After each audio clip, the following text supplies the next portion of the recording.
నల్గొండ జిల్లా మిర్యాలగూడ మండలంలో మంత్రి కోమటిరెడ్డి వెంకటరెడ్డి పర్యటిస్తుండగా రైతులు అడ్డుకుని తాము పండించిన పంటకు మద్దతు ధర కల్పించాల్సిందిగా రైతులు ఆందోళన వ్యక్తం చేయడం జరిగింది. దీంతో రైతులకు అండగా ఉంటూ మద్దతు ధర కల్పించాలని మిల్లర్లతో మాట్లాడుతున్న మంత్రి కోమటిరెడ్డి వెంకటరెడ్డి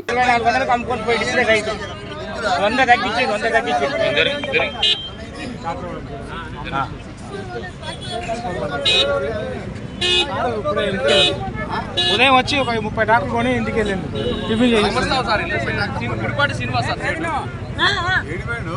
టిఫిన్ చేస్తాను పని సార్.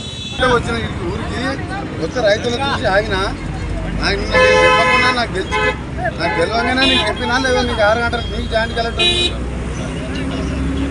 నువ్వు రా గంటలు వచ్చి మొత్తం ఈ మిల్లు గిల్లు మొత్తం క్లోజ్ చేయి. వీళ్ళకి మా జాయింట్ కలెక్టర్ లైన్లో జేసీ గారు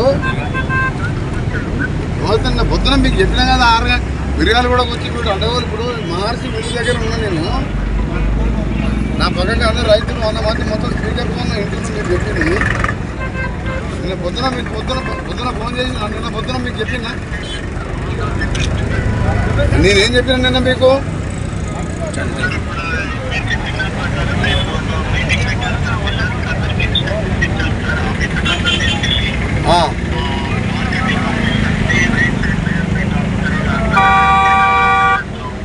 మరిన్ని అప్డేట్స్ కోసం మా ఛానల్ని సబ్స్క్రైబ్ చేయండి.